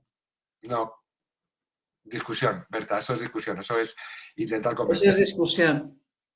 Bueno, Entraré en discusión porque, pues a mí me da igual, entraríamos en una discusión ya. y tal, ¿no? Tú intentas sacarlo. Ujú. Por ejemplo, podríamos plantear, se me ocurre, ok, tú en un principio estás satisfecho con no tener comunicación con tu ex, pero ¿cómo está afectando eso a tus hijos? ¿Cuál crees que es el coste de la no comunicación? Para ti no, pero sí para a lo mejor para terceros, para tus hijos. ¿No? Y abrimos una puerta por ahí, a ver si reconoce que, bueno, eso sí, eso tiene costes para. O, bueno, en un principio, en no hablar con esta persona, a ti te deja más tranquilo, pero supone a veces, en alguna ocasión, supone alguna dificultad el que no hayáis podido coordinaros. Abrimos esa puerta. ¿Ves? Entonces no discuto, intento abrir puertas a ver en cuál me entra. Más adelante sería la preocupación sobre su situación actual, como parte del reconocimiento. Razones para cambiar, intención de cambiar, reconocimiento de éxitos pasados, optimismo sobre el cambio. Bueno, diferentes formas, ¿no? Imaginémonos que yo le pregunto eso, ¿en qué ocasiones tu comunicación ha sido fluida? ¿Qué es lo que tú haces diferente en esas ocasiones? ¿Qué podrías incorporar ahora que te pueda ayudar a mantener ese tipo de comunicación con ella? ¿No? ¿Cómo crees que te sentirías si consiguierais comunicaros de una manera más normalizada? ¿Cómo lo vivirían vuestros hijos? Voy en busca, ¿no? Todos son preguntas en busca de, ¿vale? ¿No? En busca de. En el fondo, fijaos que el concepto de diálogo posicional y diálogo de cambio está muy vinculado con los tres modelos clásicos. Cuando yo desde Harvard utilizo una posición y digo yo me merezco y tú tienes que, sé que tengo un diálogo posicional. Cuando yo utilizo las técnicas harvarianas y le digo, ¿y qué es lo importante para ti? ¿Qué es lo más importante para ti? ¿Cuáles son tus prioridades? ¿Qué es lo que realmente te preocupa? ¿No? Cuando me meto en la identificación de intereses, estoy facilitando un diálogo de cambio. O cuando lanzo una búsqueda de intereses positivos. Lo mismo en el transformativo, cuando están en debilidad y ensimismamiento, y por lo tanto con interacciones de desconfianza y de alejamiento, es diálogo posicional. Cuando obtengo aperturas al otro, ese te veo, te entiendo, te considero, te valoro, o fortalecimiento, tengo claro, ¿no? Cuando yo pregunto qué es lo que te gustaría conseguir y cómo, qué es lo realmente importante, cada vez que yo ayudo a que pueda entender cómo se siente y por qué le ha dolido lo que se siente y qué necesitaría, todo eso es diálogo de cambio. Y lo mismo, frente a las narrativas cerradas, que evidentemente es diálogo posicional, las narrativas abiertas, ¿no? Básicamente supone diálogo de cambio. ¿Vale? En las últimas investigaciones que os hicieron, incorporaban un tipo de como dos fases dentro del diálogo de cambio que debemos de buscar, ¿vale? Para llevar a cabo a la fase final, ¿no? Dicen, buscamos, por ejemplo, deseo. Entonces yo podría preguntar, Berta, ¿hasta qué punto desearías que la relación con tu ex mejorara? Habilidad. ¿Qué recursos ves que tienes para poder entenderte bien con tu pareja, expareja? Razones. Berta, ¿por qué motivos crees que sería bueno mejorar la comunicación con tu ex? Necesidad. Berta, ¿hasta qué punto necesitas y en qué aspecto es realmente una necesidad por tu parte que la comunicación cambie? ¿No? Si os fijáis, el deseo es motivador, pero todavía es muy bajito. Saberse con recursos fortalece mi motivación, tener razones claras me ayuda y ya reconocer la necesidad es un paso muy, muy importante. Por eso ahí ya habríamos llegado a la parte preparatoria. A partir de ahí, Berta, ¿hasta qué punto te comprometes a intentar un cambio? ¿Cómo puedes, activación, llevarlo a cabo? ¿Cuándo? ¿Y cuál sería el siguiente paso? ¿No? Todas esas preguntas sería subir y bajar los dos lados de la columna de la colina del diálogo del cambio. ¿Vale? Bueno, estamos fuera de tiempo. Yo creo que básicamente hemos recogido algunas ideas. No voy a entrar más porque tenéis un poco ahí el apoyo de los apuntes. Si dejadme, recordaos si tenéis que hacer ya el test, acordaos de la técnica de la revisión que a lo mejor entra. Revisar es poder ver en el espacio seguro del caucus algo que han hecho antes. Es decir, cuando, por ejemplo, esa comunicación, la que estábamos hablando antes, Berta y yo, el Ana es una hija de puta, a lo mejor lo puedo llevar a caucus y decir, hablemos de esto, cuando has hecho esto, qué consecuencias crees que ha tenido en el otro. Es decir, puedo hacer esa revisión mejor en el espacio privado para que la persona tome conciencia, ese tipo de comunicación no es la mejor. ¿Vale? A lo mejor en el test vais a ver preguntas de posibilidad. Está basado en el modelo de indagación apreciativa o diálogos apreciativos, también llamado, que hace que se planteen posibilidades que hasta ese momento no habían llevado a cabo. ¿Vale? También puede ser que os pregunten sobre generar tareas compartidas. ¿No? ¿Qué es lo que buscamos? Generar disonancia cognitiva haciéndoles trabajar juntos en algo. ¿No? Entonces, puede ser tan simple como, chicos, podéis poner sentados aquí y hacerme un pequeño cronograma entre los dos de los horarios de vuestros hijos y de vuestros horarios. Les pones a trabajar con una conjunta, por ejemplo, ¿no? Puede ser que se hablen de las excepciones a la regla, ¿no? Del enfoque orientado a soluciones. Todas aquellas veces en que yo pregunto por algo que es contrario a lo habitual, ¿no? Habitualmente estáis en conflicto, ¿vale? ¿En qué ocasiones vuestra comunicación ha sido positiva? Ese es buscar las excepciones a la regla. Si os preguntan en el test por un puente de oro, básicamente es facilitar que la persona que se está saliendo de la negociación pueda reincorporarse a ella. Le tendemos un puente de oro para que pueda volver, ¿no? Por ejemplo, yo no quiero seguir participando, es, bueno, ¿qué te parece si nos tomamos un tiempo de reflexión, yo te llamo y ya hablamos y demás, ¿no? no facilito que pueda reincorporarse de nuevo la mediación en lugar de dar por válida esa negativa total. Y si os preguntan por la terapia colaborativa y lo que aporta de parecido, es importante el tipo de conversaciones que se centra básicamente en las conversaciones que generan posibilidades, muy la línea de la indagación apreciativa y de la entrevista motivacional, parte de una relación horizontal, ¿vale? Y no rechaza abordar diagnósticos, pero no es el objetivo, y con lo cual no es el foco, el de la postura patologizante de los diagnósticos, si bien hay veces que hay que abordar a partir de ahí. Si un niño tiene TDAH, tenemos que hablar de qué supone para ellos, etcétera, etcétera, ¿no? Y cómo tenemos que abordarlo. ¿Vale? Lo dejamos aquí. Lo demás lo tenéis. Yo creo que hemos hecho una revisión un poco rápida. Os he llevado a matacaballo, lo sé. De las, bueno, muchas técnicas que tenéis ahí en las que apoyaros, como las técnicas de la mediación van a ser fundamentales, nos van a venir de perlas en muchos momentos. Yo os invitaría a que no os limitéis a un solo modelo. Los tres aportan los clásicos y otras propuestas como la entrevista motivacional y como otros, o la indagación apreciativa, creo que aportan muchas herramientas que os viene bien repasar, que os van a servir en muchísimos momentos. ¿Vale? Y por mi parte, nada más. Esta es la última clase que compartimos. Espero que hayáis disfrutado de mis clases. Y nada, aquí quedo a vuestra disposición para lo que necesitéis. Os deseo lo mejor para lo que os queda de curso.